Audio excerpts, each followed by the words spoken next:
So, you know how you have these people in your life and you value them and you want them in your life.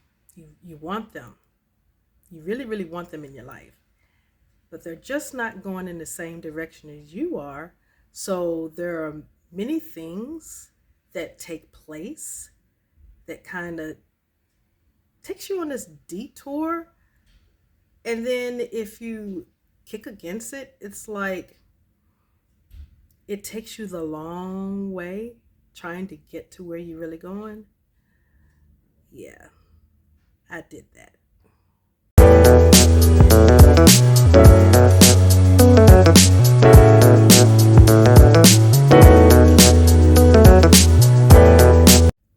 Hey, everybody, still on the countdown. So, I'm going to talk about today. I was in my early 20s. I think I was in my early 20s. And I was dating this guy at the time. But I still had in my brain what I really wanted out of life. I wanted to go to business school. That's what I wanted. High school, I worked, I stayed home, I wanted to work. And it was my dream to go to New York, to move all the way to New York to go to school. So that's what I wanted to do. And I was dating this guy at the time, really sweet, like a papa bear. He wasn't that much older than me. He was maybe like 4, 5 at the most. I really think he was about 4 years older than me. And we started talking. He was, we were friends. I graduated high school with his baby sister. And that's how I met him. And so we talked for a while and we were digging each other. And he really, really wanted a relationship with me. But we didn't have the same goals. We did not. We did not have the same goals. He was pretty much laid back, didn't really look into the future much. He was just a very present person. And I'm more of a futuristic person.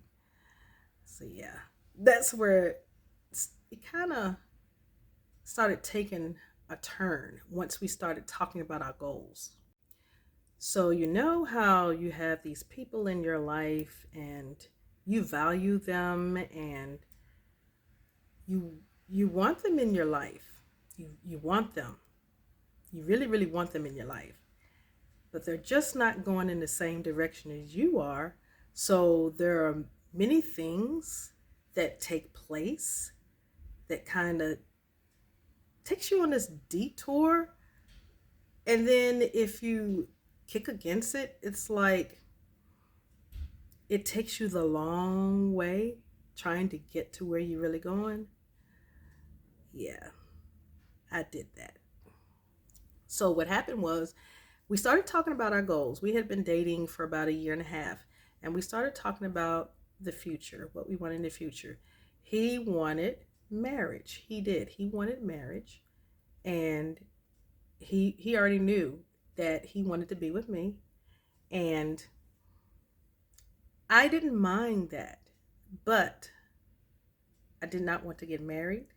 I wanted to be in a relationship. He said, we don't have to get married. We can just be in a relationship. So the thing was, he did not want to move. I wanted to move. He did not want to move because of the way I saw my future. I had already mapped it out when I was still a young teen, like preteens, 11, 12, 13, 14. My life was already mapped out. I had mapped it out already.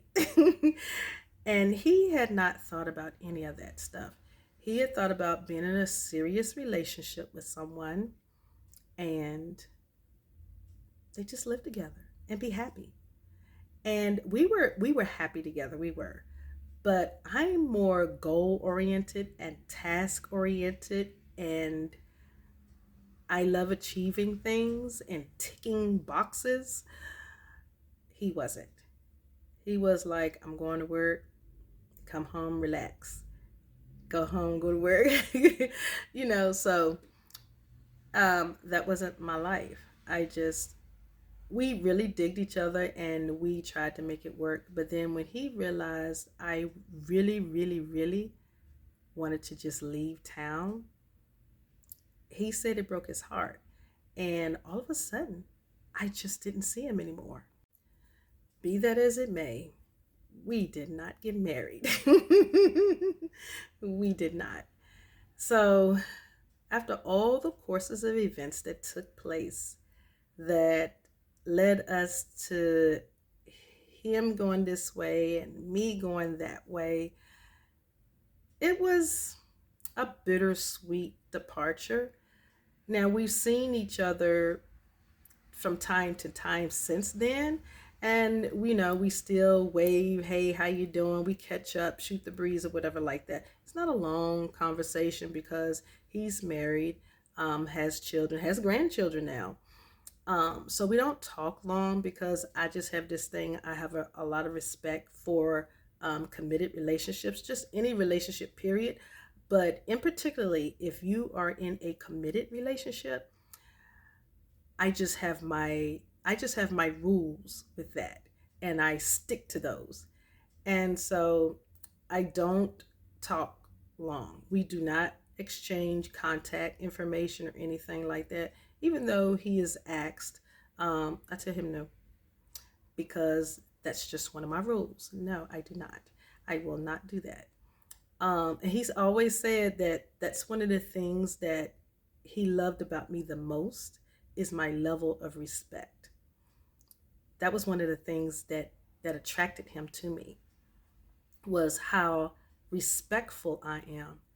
And especially when he took me 30 some years ago now, nearly 40 years ago now, he took me to meet his parents.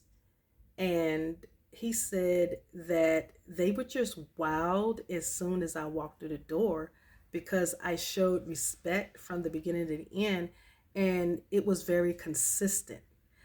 Um, he said that he had already spoke to them about meeting me, and so he wanted a nice dinner and everything, but his mom had planned something else that his dad wanted, and they just wanted a pot of pinto beans and cornbread. So I went in there and I was like, "Hi, how you doing?" Da da da da da. We talking or whatever. Like I said, ooh. I said that smells like pinto beans and cornbread. So she was like, "What you know about that?" I said, If you fix me a bowl, I'll show you what I know about it." So yeah, we sat down, we ate pinto beans, and after they were ready to go upstairs and go to bed because they went to bed very early, um, he and I we sat downstairs in the living room, and the guy that I was dating at the time, and he was like, "My mom has fallen in love with you." I was like, "What do you mean?" He said, "I already told her you're very respectful, how mannerable you are." He said, "You're not like any of the other girls that I have brought home," because she was like, "Get the hussy at my house." Oh my goodness. So she would never say it to their face or whatever like that. She'll say that to him. But she would be very respectful to them. It's just that they weren't people that she preferred in her house. So yeah. He said, "My parents talked about you after I took you home. They continued talking and talking and talking and want to know when you're coming back." And I'm like, "Okay." I said I was just being who I am. And so he said he also talked to them about me moving to New York. So as the story goes, they were just as sad about it as he was, and they kept trying to get him to talk to me, and so he would know how I felt about that. I would know his feelings of how he felt about me moving because he never said anything. And I would ask him, he would never want to talk about it because I come from a family where we talk. And we would talk about the decision that I have decided, and this is why. And my grandfather, who I always say was my rock, that's who I talked to. And I was very accustomed to talking about why I chose what I chose, the life, the life I wanted to live. And so I wasn't used to that with him. And so next thing I know, I was ghosted. Yeah, I was ghosted. I didn't hear from him. Um, I would see him. He would see me if I was out walking because I walked a lot. I walked a lot, and I still do. I walked a lot. He would see me. He would blow the horn. He never would stop. Never would say hey or whatever like that. And I'm just like, okay, whatever. And I would just wave back, and I just kept on going with my dreams and my goals. That's just the way it was. Now, the reason why I chose New York is because I had some great friends in New York. I had met some really, really great friends. I met them, I was 18, and I met them through church, and their church came down here to Virginia to my home church, and that's how we met. And there was a group of youth that we just clicked. And so I've always wanted to move up north. I have an uncle, my mom's brother. I was telling you he's a businessman. He lived in New York, have a church in New York, still do to this day. And so I'm like, well, I'll be close to my uncle. I'll be close to my friends. So it was not a big distance between the two, maybe like an hour, hour and a half to the most. And I was okay with that because I was young and I was just ready to break out the country and just get out, go on with my life. And so, yeah, I was a little bit sad about the guy that ghosted me because of the choices that I made in my life, but I was still happy because I was okay with my decision. And my uncles and my grandfather and my mother, they taught me to be true to myself and to own the decisions that I make because that was one of the consequences.